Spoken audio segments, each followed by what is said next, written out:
Vamos então para a nossa aula número 1 de interpretação de texto, que é algo bem básico, com o qual você está super acostumado, porque já estudou isso desde a quinta série, sexta repetiu, primeiro ano e assim por diante, mas eu tenho que falar para você a respeito, que é a questão do texto verbal e não verbal. Verbal porque vem de verbi, vem de palavra, verbi em latim é palavra. Então, quando a gente fala em texto verbal, nós estamos falando daquele texto que é composto por palavra. Qual palavra? Palavra escrita, palavra falada. Então, língua portuguesa, inglês, francês, alemão. Isso é o texto verbal. Aquele que é constituído de frases, períodos, parágrafos. Aquele que você sofre para fazer uma redação. Isso é o texto verbal. E o texto não verbal é aquele que é composto também, a comunicação acaba sendo composta por outros elementos. Como que a gente pode se comunicar? Pelo olhar, pelo gesto, né? Pelo movimento, tá bem? Pela cor, pela forma, por uma placa de trânsito.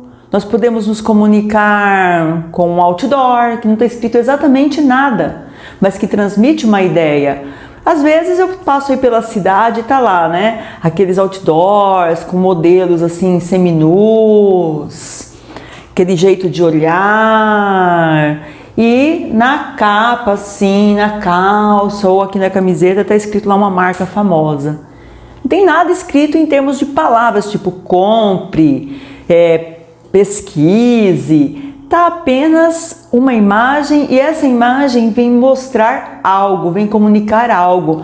A jovialidade, a forma com que aquelas pessoas que usam aquela determinada marca são transadas, estão ali transando, né? Então, o texto não verbal é aquele assim, eu não tenho palavras escritas, mas eu tenho um desenho, eu tenho uma foto, eu tenho um sinal, um gesto, uma cor, um símbolo que vem comunicar algo. Bom, como que geralmente isso acontece, aparece num vestibular ou no Enem, até em um concurso público? Quando eles associam o texto verbal ao texto não verbal. Então, às vezes você tem ali nessa associação a elaboração de um item. Como eu que elaboro itens tanto para vocês, quanto para concursos públicos, quanto para tantas situações de prova. Você pega ali o que está escrito e o que está desenhado em uma charge e eu vou associar as duas coisas. Então, eu vou observar se a boquinha da personagem está para baixo, significa que ela está triste. Aí eu pego lá a palavra tristeza ou infelicidade que está escrita e digo, tanto no signo verbal quanto no não verbal, existe uma situação de insatisfação por parte da personagem. Verdadeiro. Ou, diferente, eu posso dizer, olha, a boquinha da personagem está triste, ela está assim, né, com o braço cruzado, chateado, olhando para cima, assim, com o saco cheio. E aí, eu digo, tanto no texto verbal quanto no texto não verbal, o personagem mostra-se inquieto. Não, inquieto, se fosse inquieto não estaria assim com a boquinha para baixo, estaria fazendo outra coisa, estaria talvez com a mão na cintura, com o desenho indicando o movimento de pernas. Então você tem que interpretar o sentido, o significado de como está aquele personagem, tudo bem? As provas também perguntam bastante sobre quadros de pintores famosos. Então aí daqui a pouquinho nós vamos ter a nossa aula de artes e eu vou explicar para vocês o que é impressionismo, expressionismo, flauvismo, abstracionismo, e nós vamos perceber que cada um desses elementos artísticos vai ter um tipo de signo não verbal diferente, diferenciado. Essas composições nós temos que amadurecer sobre elas. Por quê? Porque cada vez mais há questões elaboradas nesse sentido. Então não pensem que a nossa aula de texto não verbal, ela vai recair apenas quanto a charges e quanto a tiras, mas também em relação a outdoors, em relação a propagandas de internet e revista e em relação a obras de arte.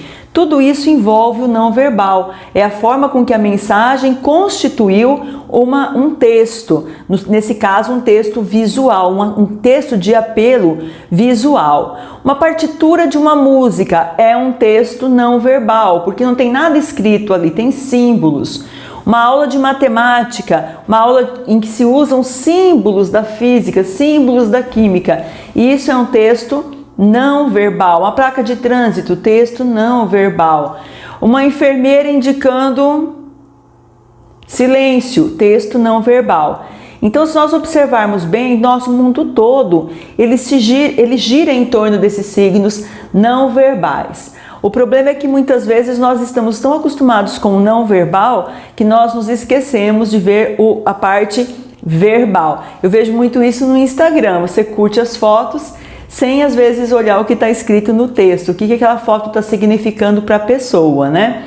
Então, quem vai elaborar uma questão de interpretação de texto vai envolver esses elementos. E é isso que nós vamos ver agora nas nossas questões. Eu espero que vocês gostem dos exercícios que eu selecionei e vamos lá resolvê-los juntos, tá bom?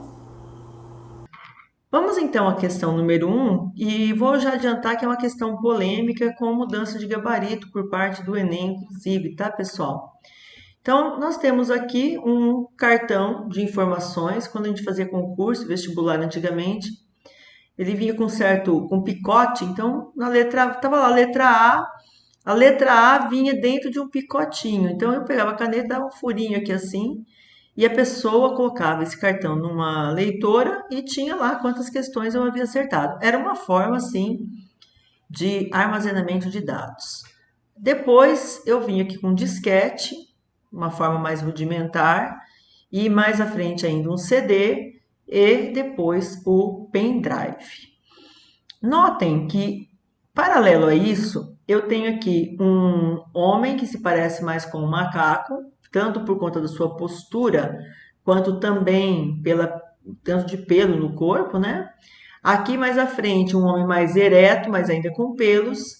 Aqui praticamente sem pelos e bem ereto, aqui embaixo completamente ereto e completamente sem pelos.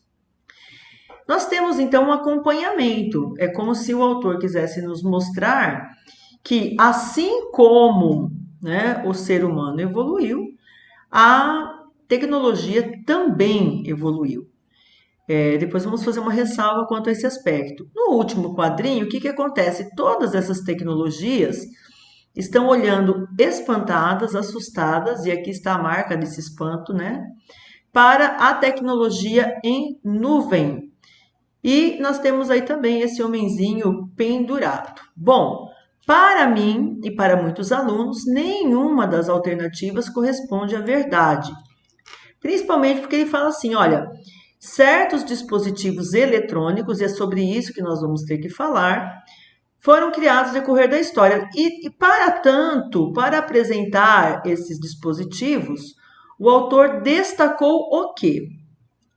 Vamos ler todos como eu ensino a vocês, né? Letra A.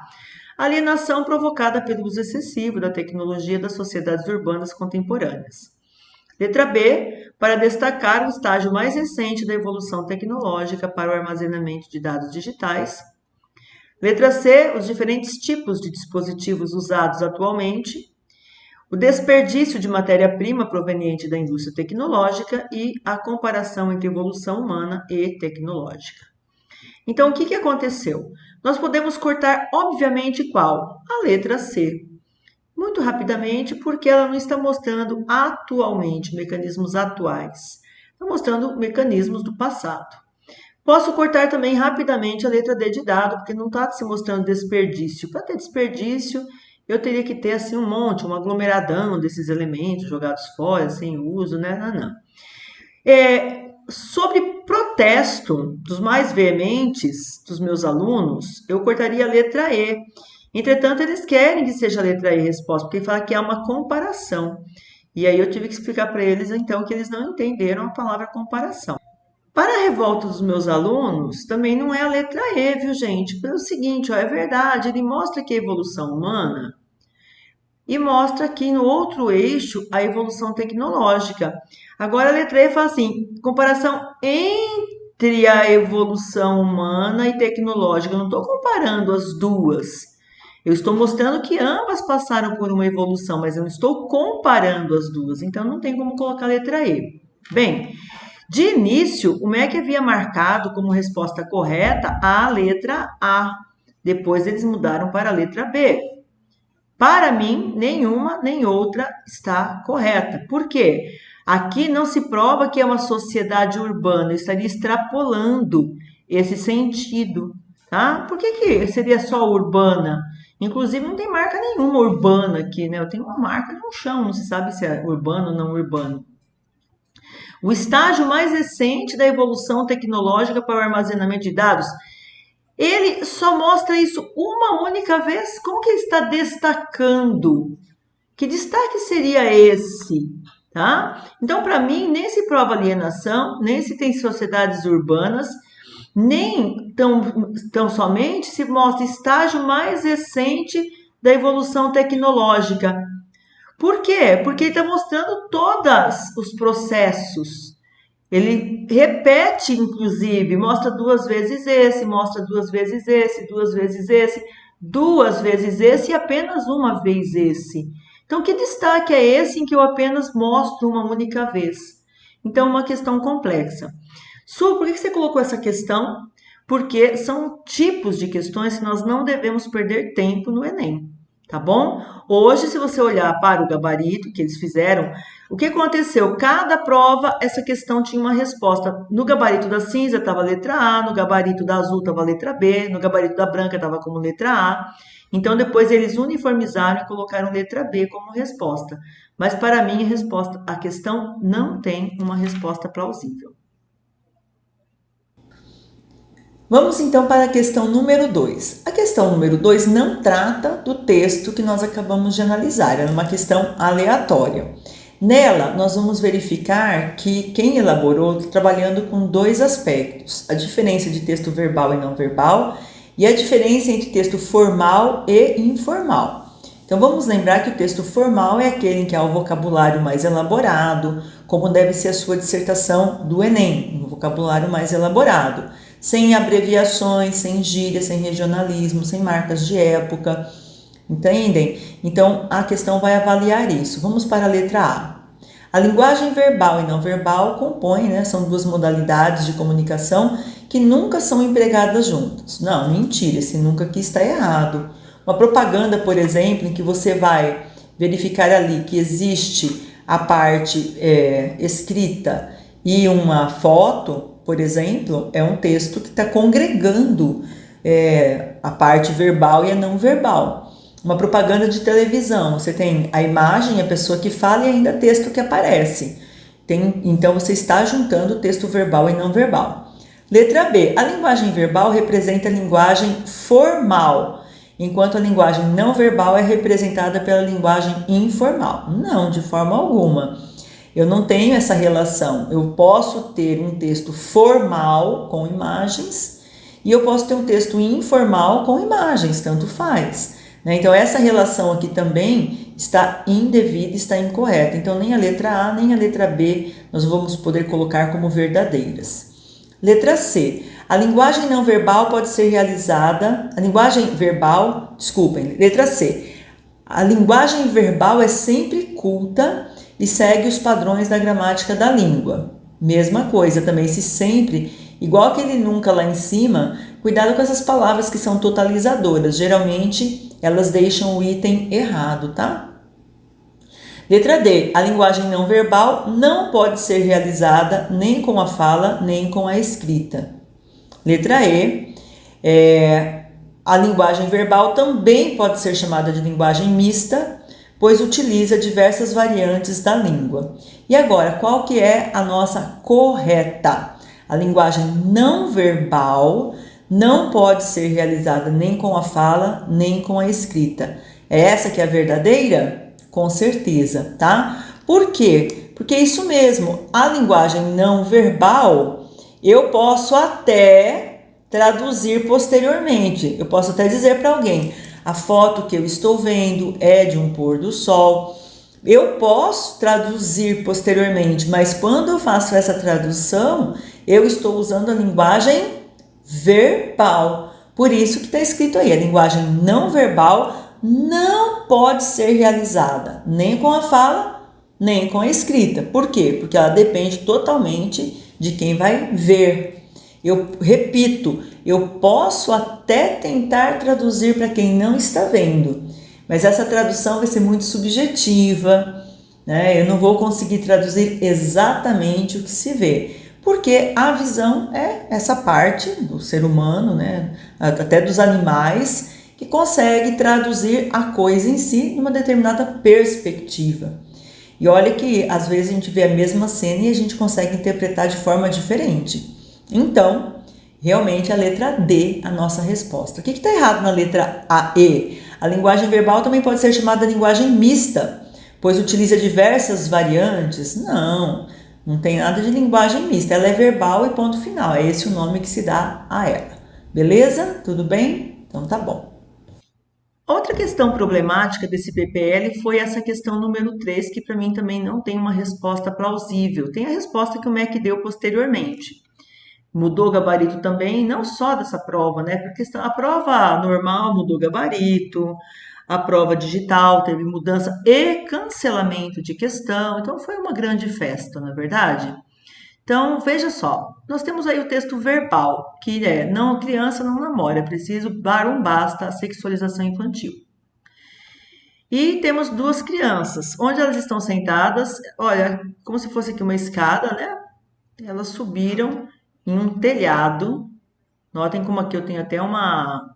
Ai, como chama mesmo? Uma chaminé, tá? Estão no telhado olhando o céu. Essa campanha contra a sexualização infantil utiliza-se da articulação entre texto escrito e imagem para representar o quê? Casal de crianças de sexo oposto, relação inocente entre duas crianças, horário do dia inapropriado, a proximidade inadequada, espaço perigoso para crianças nessa idade. Bom, no texto verbal, nós temos aqui a palavra sexualização, que ela é muito importante para esse contexto. Onde que nós vamos encontrar? Porque aqui fala o seguinte, ó, a articulação entre texto escrito, verbal e imagem não verbal. Qual alternativa eu trata da sexualização? A única possível que está aqui, ó, é a letra A. Eu jamais vou colocar como resposta que o horário do dia é inapropriado para crianças, porque o texto verbal não fala sobre isso. E aqui está dizendo que eu tenho que juntar, eu tenho que fundir as duas coisas. A proximidade inadequada entre as crianças. Não, elas estão separadas, ó. Uma não está tocando na outra, então não há nenhuma inadequação. Eu quero mostrar um espaço perigoso para crianças. O que isso tem a ver com a sexualização? Nada. A única alternativa que tem a ver com sexualização está na letra A, que já foi colocada como resposta em um dos gabaritos pelo Enem. Depois eles corrigiram e levaram para a letra B. Para mim, existe uma relação de inocência no texto escrito? Não, porque está dizendo sobre sexualização no texto escrito. Existe uma questão de sexualização no texto não escrito? Também não. Então, veja, eu tenho casal de crianças do sexo oposto? Tenho apenas no texto não verbal. Relação inocente entre duas crianças?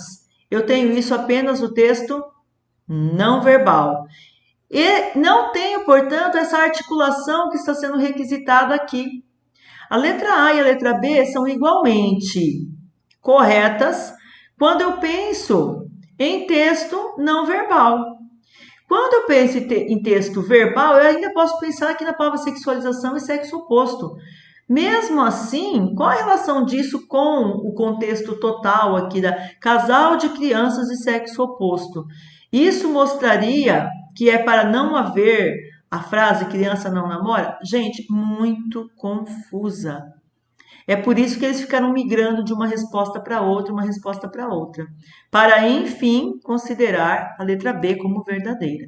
Então temos que tomar bastante cuidado. Com o quê? Para não perder tempo. Viu que é uma questão que está confusa? Foge.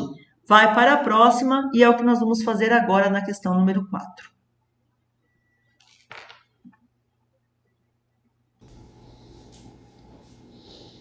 Então vamos para o enunciado da questão. Ela fala assim, ó, o texto ao lado anuncia um automóvel e usa a linguagem que visa chamar a atenção do leitor. Assinale a alternativa que acerta quanto às estratégias empregáveis. Então, letra A. Os signos linguísticos verbais atuam com mais intensidade do que os não verbais. Não posso aceitar essa resposta como certa, tá bom? Por quê? Por conta desse lance aqui do atuam com mais intensidade do que os não verbais. Veja, um coopera com o outro, um agrega conhecimento e informação ao outro, certo? Então não tenho como falar com mais intensidade, portanto a letra A está fora, coitadinha dela, né? Letra B. É evidente que a predominância da mensagem contida nos signos verbais como forma de atingir a comunicação. Então, será que existe essa predominância? Como eu falei na letra A, um agrega ao outro. Não se pode falar em predominância, portanto, letra B também está fora, caiu fora da nossa listinha aqui. Parece lista de mercado, né? Tá fora isso aqui. Letra C. A redução contida no termo pra faz com que o anúncio atinja um público-alvo indesejado. Tipo, se você compra carro e você não fala pra. Não dá nem para aceitar, né, gente? Desculpa eu dar risada, mas a gente elabora a questão pensando nisso, né? Naquilo que foge completamente da realidade. Letra D. Há um paralelismo entre as duas linhas do texto verbal. Há igualmente o emprego de signos não verbais elucidativos. Pode ser essa a nossa resposta. Letra E. O sintagma para quem tem exclui da propaganda outros sujeitos. Só eles comprariam o sedã. Poxa, se eu excluir, como que eles comprariam?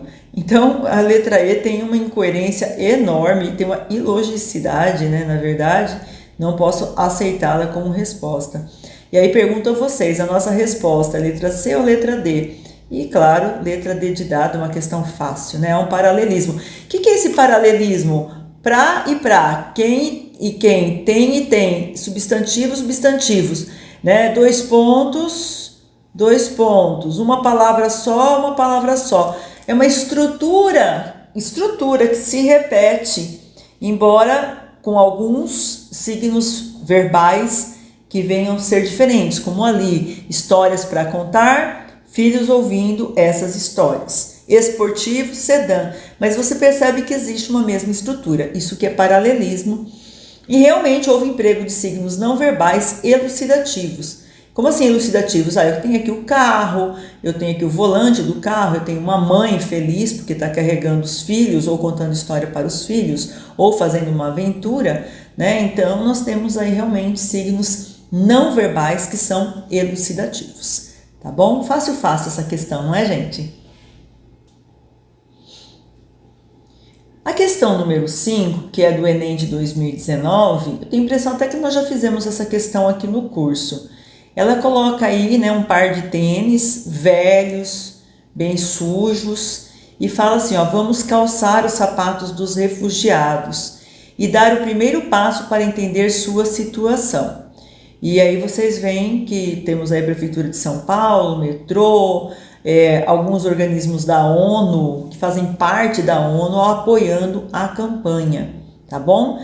E o enunciado é assim, nesse cartaz, o uso da imagem do calçado aliada ao texto verbal tem o objetivo de, letra A, criticar as difíceis condições de vida dos refugiados, revelar a longa trajetória percorrida pelos refugiados, incentivar a campanha de doações para os refugiados, denunciar a situação de carência vivida pelos refugiados, simbolizar a necessidade de adesão à causa dos refugiados. Então, nós podemos já cortar algumas daquelas alternativas que você diria, não tem como ser essa a resposta, né? Letra A é uma delas, criticar as difíceis condições de vida dos refugiados. Eu posso fazer uma crítica a quem permite que os refugiados cheguem a esse ponto, ao ponto de viver como vivem, mas não vou criticar as difíceis condições de vida, vou criticar aquilo que faz com que eles cheguem a essa condição. Então não é a letra A a nossa resposta. Qual outra que nós cortaríamos? Vamos lá. Ela vem revelar a longa trajetória percorrida pelos refugiados? Não. O tênis em si não nos mostra que é uma longa trajetória percorrida. O tênis em si me mostra que são pessoas pobres, que são pessoas que não têm condições, às vezes, de uma higiene para lavar o próprio calçado. Mas eu não sei a trajetória se é longa ou se não é longa, né? Esse longa aí ficou, inclusive, bem impreciso. Incentivar a campanha de doação para os refugiados. Notem que ele não fala doe alguma coisa, ele fala vamos nos colocar no lugar. Por isso que, inclusive, a nossa resposta vai ser letra E. Porque tá aqui, ó, adesão à causa, coloque-se no lugar. Tente imaginar aquilo pelo que eles passam. É isso que a peça publicitária aí está nos mostrando. Portanto, a nossa resposta vai ser letra E. É um pedido para eu incentivar a campanha de doações? Já falei que não. É um pedido para que eu me envolva com a situação dos refugiados. Tem adesão à causa. Eu vou denunciar a situação de carência. Não, todos nós já sabemos a situação de carência vivida pelos refugiados. Portanto, a nossa resposta para essa questão é a letra E, tá bom? Nossa questão número 5 envolve alguns conceitos de artes. Então, nós vamos ler aí primeiro o Manifesto Futurista do Filippo Marinetti, que foi um influenciador do modernismo brasileiro, principalmente nessa área do futurismo. Dizer não àquilo que era tradicional, aquilo que não era a máquina, aquilo que não era a grande descoberta dos processos de industrialização na Europa. O Marinetti é italiano e que se estenderam também para o Brasil. Então, o manifesto, gente, é um gênero textual em que um determinado grupo, uma corrente ideológica, política, artística, religiosa, como vocês quiserem, eles vêm manifestar, por isso chama manifesto, suas opiniões. Então, o item 1 fala assim, ó, nós pretendemos cantar o amor ao perigo, ao hábito da energia, à intrepidez. Nós queremos cantar o amor à coragem, à audácia e revolta. Esses serão os elementos essenciais da nossa poesia. Desde então, a literatura exaltou uma imobilidade pesarosa. Ela exaltou o êxtase, ela exaltou o sono. Nós pretendemos exaltar a ação agressiva, uma insônia febril, o progresso do corredor, o salto mortal, o soco e o tapa. Nós afirmamos que a magnificência do mundo foi enriquecida por uma nova beleza, a beleza da velocidade. Um carro andando a 40 km por hora. Pensou, gente? Nossa, que sensacional! Um carro de corrida cuja capota é adornada com grandes canos, como serpentes de respirações explosivas de um carro bravejante que parece correr na metralha, é mais bonito que a vitória de Samotrácia. Nós queremos cantar hinos ao homem e à roda, que arremessa a lança de seu espírito sobre a terra ao longo de sua órbita. Então, eu separei para vocês aqui uma imagem da vitória de Samotrácia, que é uma escultura que fica no Museu do Louvre. Eu tenho uma foto do lado dessa escultura, mas quem disse que eu achei? Não consegui, revirei meus computadores, não consegui achar essa foto. Então é uma escadaria enorme. Essa foto que vocês estão vendo aí não representa, para baixo tem muito mais escadaria, né? E lá no alto a vitória de Samotrácia. Com o tempo aí ela é uma escultura de 190, do ano de 190 depois de Cristo, em que ainda perduravam as ideias do classicismo. Então o que ela vem representar? Ela é chamada de Vitória de Samotrácia, ou também Nice de Samotrácia, seria uma entidade mandada por Zeus para indicar quando o povo romano, né, vencia uma batalha. Então ela uma escultura que se perdeu, ela perdeu a cabeça inclusive, né, e depois foi recuperada e colocada aí nesse lugar de destaque no Museu do Louvre. Veja então que é uma escultura que reporta ao classicismo, reporta àquela ideia do clássico, dos deuses do Olimpo. Ela era uma escultura em mármore branco, ela ficou escurecida com o tempo.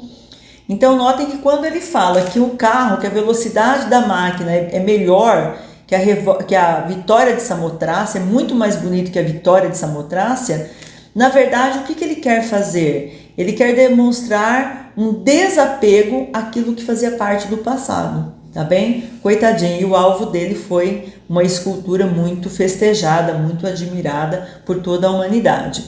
Bom, ele queria romper padrões, né? Conseguiu. E aí a alternativa nos fala o seguinte: qual aqui das obras de baixo contém uma obra inspirada no futurismo, tá? É isso que nos pedem. Bom, primeiro vamos na letra A. A letra A, ela atende ao estilo chamado de pontilhismo. Vou até aumentar aqui um pouquinho para vocês perceberem isso, tá bom? O que é o pontilhismo? É essa pintura que, ao invés de ser feita com um óleo sobre tela, a pessoa vai dando assim estocadas de tinta na tela. Por isso que ficam pontinhos, né? Então nós não podemos falar que é a letra A. A letra A é pontilhismo, nós estamos procurando a letra que nos vai indicar o futurismo, tá bom? Letra B, nós temos aí as Mademoiselle de Avignon. O que são as Mademoiselle de Avignon? É uma representação do cubismo, tá bem? Então nós temos aí um cubismo já partindo para o abstracionismo. Ele deixa um pouco as formas geométricas tão fixas e passa a mesclar daqui a pouquinho. Esse cubismo abstrato vai se transformar totalmente em abstracionismo. Então também não temos a letra B como resposta. A letra C é uma pintura de Anita Malfatti, chamada A Boba. Nós vamos dizer que ela tem ali os traços, né, que nos lembram o expressionismo. Não que também não haja outras influências, mas realmente é uma pintura expressionista, porque nos mostra aí essa mulher com esse olhar fixo no seu interlocutor e sem revelar muitos dos sentimentos, né? Mas mesmo assim mostrando que a pessoa está fixada em um determinado ponto, meio pensativa também. Então não é nem letra A, nem letra B, nem letra C a nossa resposta. Fala de novo. Então não é letra A, dá certinho. Então veja, não é nem letra A, nem letra B, nem letra C a nossa resposta. Vamos aqui na sequência olhar para, não sequência, né? Vamos olhar para a letra E. Como se chama essa arte? Vou dar aí um minutinho para você responder. Acertou quem falou land art ou earth art, a arte da terra. O que é a land art? É quando o artista trabalha com elementos da própria terra. Aí, por exemplo, nós temos uma foto aérea de um cavalo que foi esculpido no chão, numa plantação mesmo, né? Então, quando o artista usa pedras, usa galhos, os elementos do artista são elementos retirados da própria natureza. Mas tudo bem, Su, como que eu sei que essa obra da letra D é uma obra futurística?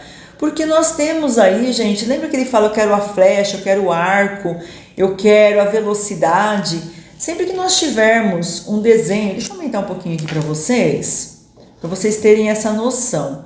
Sempre que nós tivermos um desenho como esse aqui colocado pra gente, em que você vai ver essas setas, as setas, elas indicam a velocidade. Vocês pegarem uma pessoa que faz pictogramas, vocês vão ver que se ele quiser indicar a velocidade, ele vai fazer esse tipo de seta aqui, tá bem? Esses arcos aqui também, olha, todos eles em sequência, como está colocado aqui, indicam essa velocidade. E por isso que a obra futurística aqui é a letra D, tá bom? Espero que vocês tenham entendido. Mais tarde nós teremos uma aula falando sobre esses estilos. Aí a gente vai reforçar essas características, tá bom? Vamos então à questão número 7, temos aí um texto misto, ou seja, um infográfico. Misto porque texto verbal e não verbal ao mesmo tempo.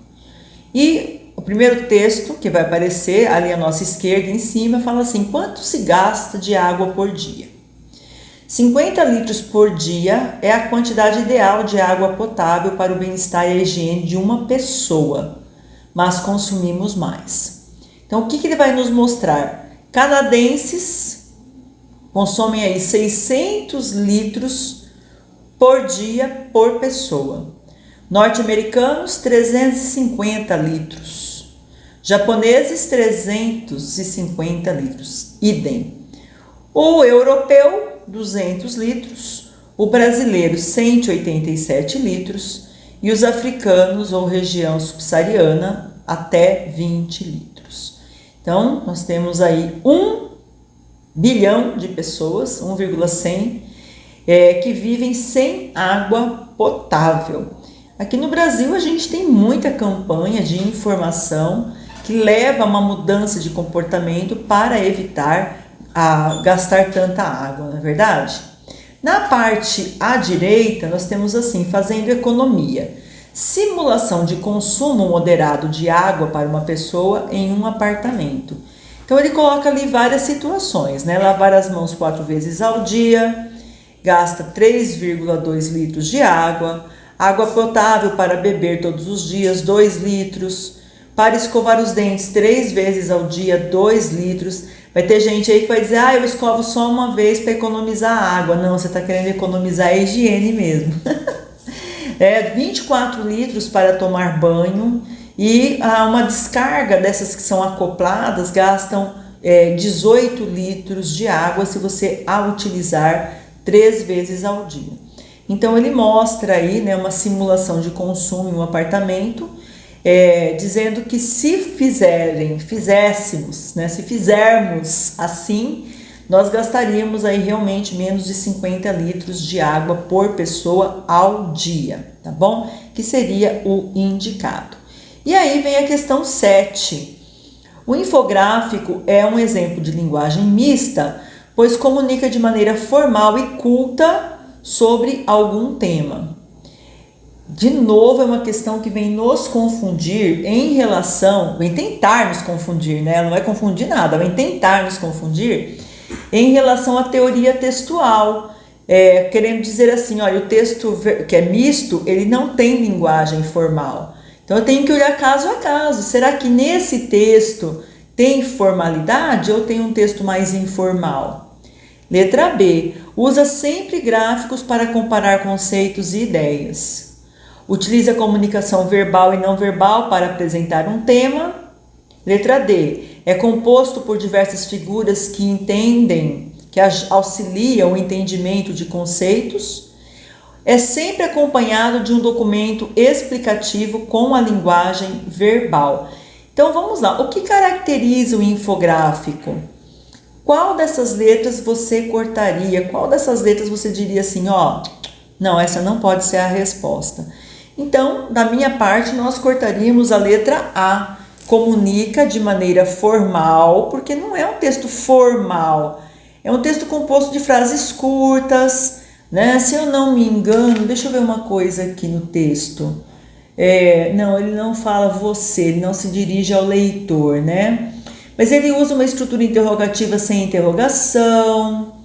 Ele não tem um texto, vamos dizer assim, técnico, que justificasse eu dizer que ele é formal e culto, né? A palavra culta aí remete a um vocabulário bem mais aprofundado, aprimorado, do que esse vocabulário que está colocado aí.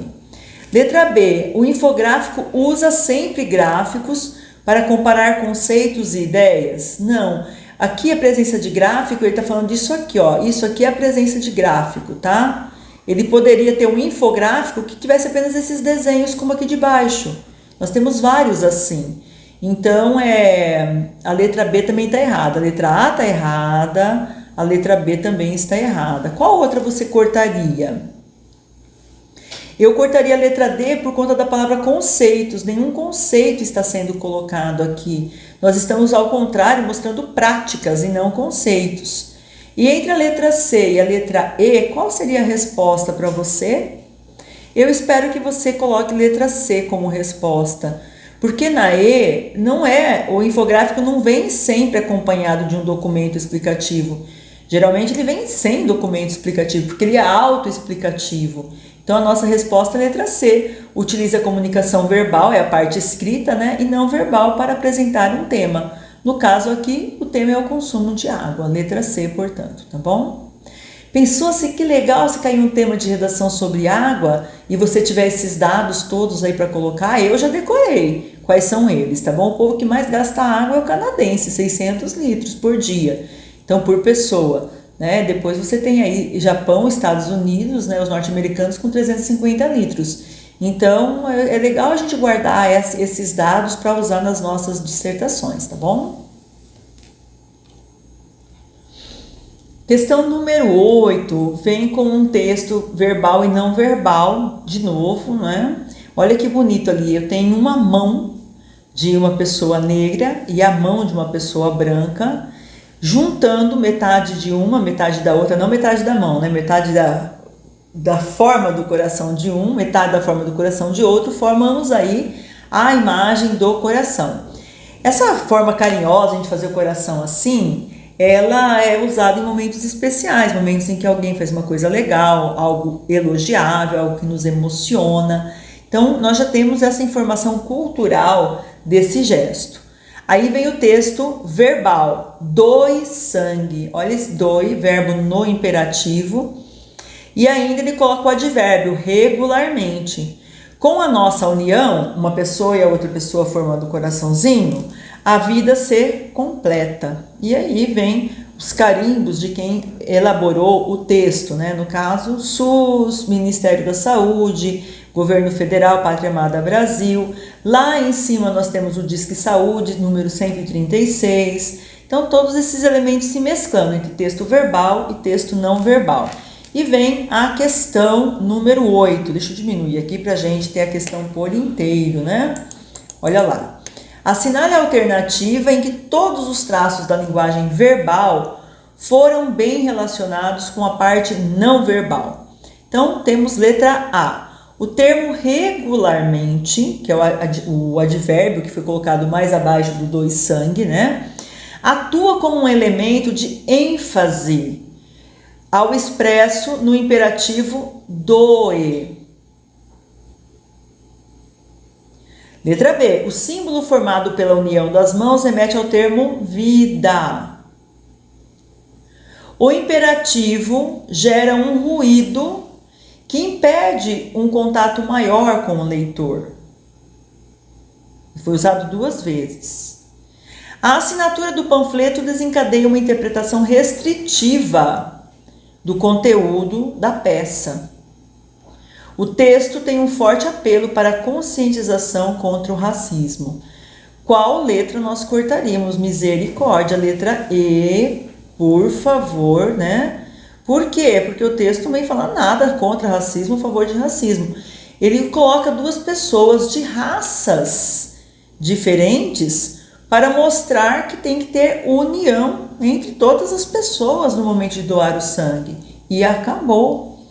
Ah, não, estou pensando aqui numa situação. Pode ser também que nós temos aí alguns livros de literatura, algumas novelas já exploraram isso, de existirem pessoas racistas que se negavam a receber o sangue de uma pessoa que fosse negra. Nós temos literatura em relação a isso. Então é um elemento que compõe a nossa cultura, infelizmente, ou que já compôs com muito mais força a nossa cultura, espero, é melhor pensar assim, e que justificaria a escolha dos personagens para compor a propaganda.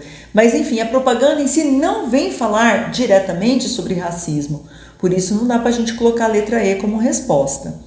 A letra C também não, porque de forma alguma esse imperativo vai contribuir com um ruído, ele não impede que o texto seja compreendido, tá bom? Então a letra C também não vai ser a nossa resposta. Letra D não é a nossa resposta, a assinatura do panfleto não restringe, não existe nem essa relação de restringir ou não restringir. Eu apenas fico sabendo quem foi que elaborou e divulgou essa peça publicitária. Então não há algo assim restritivo, né? Então qual vai ser a letra certa? A letra A ou a letra B? Vamos ler de novo? Letra A. O termo regularmente, né, está colocado aqui embaixo. Ele atua como um elemento de ênfase no expresso, na ideia expressa pelo imperativo doe. Sim, é essa a nossa resposta. Ele intensifica. O símbolo formado pela união das mãos remete ao termo vida? Não remete exatamente ao termo vida. Ele vai remeter à união, né, das pessoas que vão doar o sangue. Então, se tivesse escrito aí, remete à palavra união, aí sim eu poderia dizer que é verdadeiro, tá bom? Mas não ao termo vida. Mas se a pessoa recebeu sangue, ela vai ter chance de vida. Isso é verdade. Mas isso não significa que esse coraçãozinho aí signifique vida. No caso, por serem mãos diferentes, significa união, tá bom?